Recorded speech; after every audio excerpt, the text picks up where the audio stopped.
Hello and welcome back to another training with Blue Equinox. My name is Baron Solomon and this is going to be an overview of SIP trunking as a product and the concept behind SIP trunking, why it's important to businesses moving forward, and when you might recommend it to a potential client.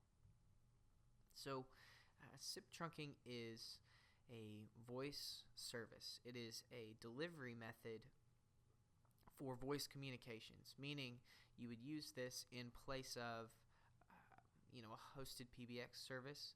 You would use this in place of a direct line from a T1, or off of a Metro E fiber connection. These take the place of those. So if you had a dynamic T1 today with 5 lines, you would end up just paying for an internet-only T1 with 5 SIP trunks. Now, why would somebody want to do that? Well, if there's a customer out there who has to have voice service 100% of the time, well, then they can use SIP trunks in agreement with 2 separate internet connections for true redundancy across both their network and their voice communications. Barring some sort of natural disaster, they're going to have service 24 hours a day, 7 days a week. So that is really when you would utilize SIP trunking. It is primarily focused on the higher end small to medium business and enterprise markets. You're not going to find a ton of people out there running a mom and pop pizza shop that are interested in using SIP trunking, just because when you use a SIP trunk, you have to have somebody on premises who is capable of routing that SIP trunk where they want it to go from the point of entry in the building. We don't do that for them.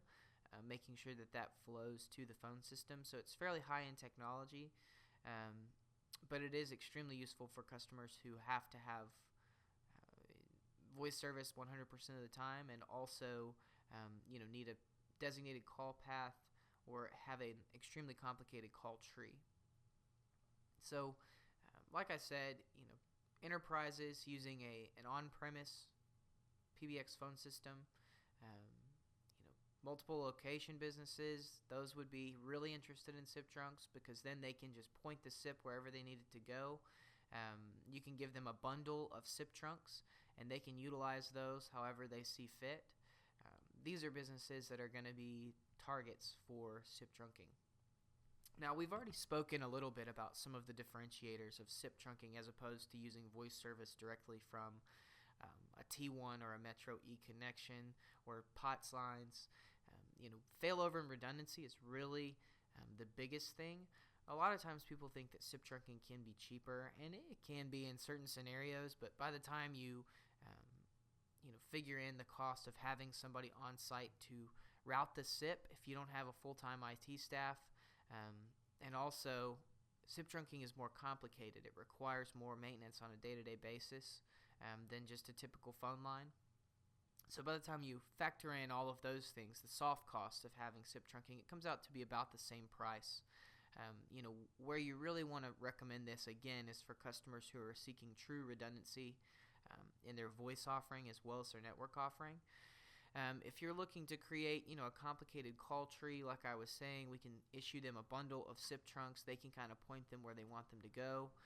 We have the capabilities to provide extremely complicated call paths via SIP trunking, meaning if somebody calls in and they want it to route to a completely different branch, we can absolutely do that for them.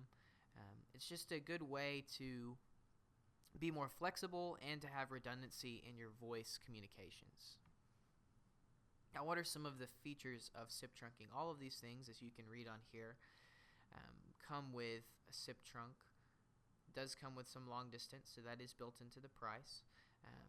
What you're going to be looking for when you talk to the customer is to just ensure that they understand everything that it comes with, because a lot of customers don't really understand exactly what they're getting when they pay for a SIP trunk. So it's important that you sort of learn these features and are able to relay them to a potential customer. So what are some of the questions that you can ask? Well, obviously you can see all of these on here. Another thing that you want to ask is, if I could provide you with a voice solution that would create redundancy inside your organization, not just from a network standpoint, but also from a voice standpoint as well. Is that something that you would be interested in?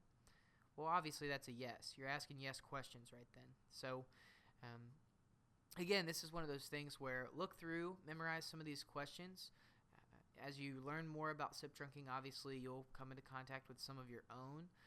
But this is just a good place to determine if you have a potential SIP trunking candidate. You also want to ensure that you ask some of the questions in the quote section that are really important. Is it a type certified PBX? Is your phone system certified to work with SIP trunks? Where are each of your locations? And then what are your bandwidth and data needs? Meaning what internal needs do you have? You also need to ask them how much available bandwidth do they have today? How many lines do you have today? How many lines are you paying for from the phone company? So we know, how many SIP trunks or about how many SIP trunks to issue them. That'll just make your life easier as a consultant. So, again, this has been an overview of SIP trunking. Please continue to read up on your own and learn more about this. And you're going to run into this many times as you start your career as an IT consultant. So feel free to do some research on your own and learn more about it, or go back through the training and try and gather as much information as you can. Again, one more time, this has been an overview of SIP trunking, and we will see you next time.